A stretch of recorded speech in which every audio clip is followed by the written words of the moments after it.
So welcome guys to our channel feel real fear. तो guys आज की कहानी है एक ऑटो रिक्शा वाले की, जो कि अपना दिन में सारा काम कंप्लीट करके घर लौट रहा था रात में। तो घर जाते जाते उसको मिलती है एक सवारी, और वो सवारी थी एक लड़की की। तो एक लड़की दूर खड़ी होते हुए रिक्शा के लिए हाथ दिखा रही थी उसे। तो वो दूर से आता हुआ उसे देखता है कि एक लड़की मुझे हाथ दिखा रही है रिक्शा रोकने के लिए, शायद उसे कहीं जाना हो। और वो लड़की दिखने में बहुत यंग थी, खूबसूरत थी, और रात का भी समय था। तो वो सोचता है कि क्यों ना मैं अभी घर ही जा रहा हूँ तो एक आखिरी सवारी ले लेता हूँ, बेचारी कब तक खड़ी रहेगी। तो उसने उसको लिफ्ट दी। तो वो बिना कुछ बोले रिक्शे में आके बैठ गई, और उसने अपना लोकेशन बताया और उसके रिक्शा चलानी स्टार्ट की।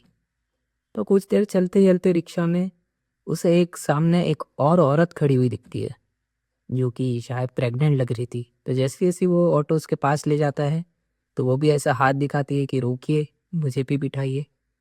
तो वो ऑटो साइड में लेता है और उसके तरफ जाता है उसे पूछने के लिए कि मैडम आपको कहाँ जाना है।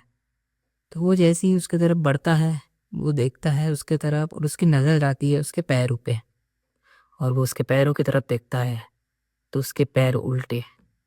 तो वो तुरंत भागते हुए घबराते हुए रिक्शे की तरफ आता है, रिक्शे में बैठता है और रिक्शा स्टार्ट करके वहाँ से निकल जाता है।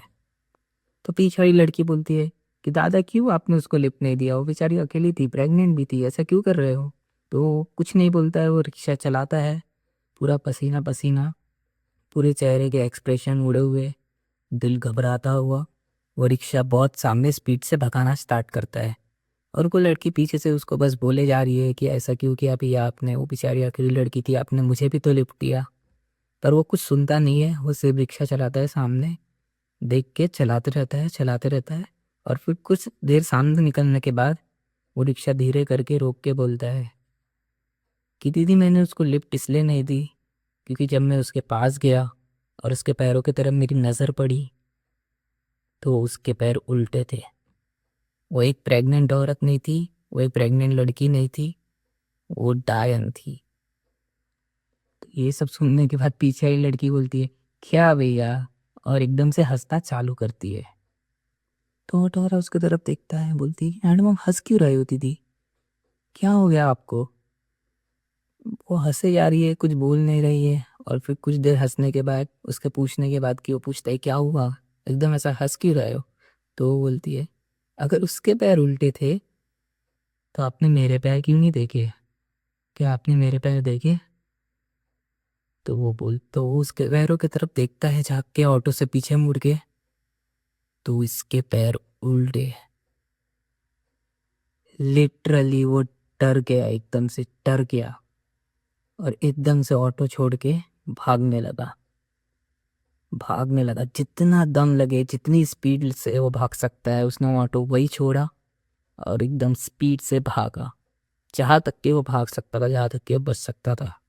गाइस वो जितना तेज भाग सकता था उतना तेज भागने का उसने कोशिश की, ऑटो को वही छोड़ा और जितना तेज हो सके उतना भागा। कुछ दूर जाते ही उसे एक ढाबा दिखता है, एक होटल, तो वहाँ जाके बैठ जाता है, और पूरा पसीना पसीना, पूरा घबराया हुआ। पीछे से उसका वेटर आता है और उसके कंधे पे हाथ रखता है और पूछता है क्या हुआ साहब, आप इतने डरे हुए क्यों हो। तो वो बोलता है, फिर उसे बताता है कि पीछे मैंने दो चुड़ैल देखी जिनके पैर उल्टे थे।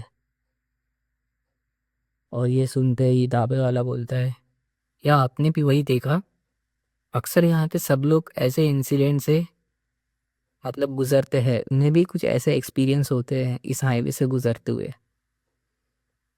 और वो उसे दिलासा देता है कि डरिए मत साहब, अब आप ढाबे पे है, यहाँ पे बहुत सारे लोग हैं, आप डरिए मत। थोड़ा रिलैक्स होता है, चैन की सांस लेता है।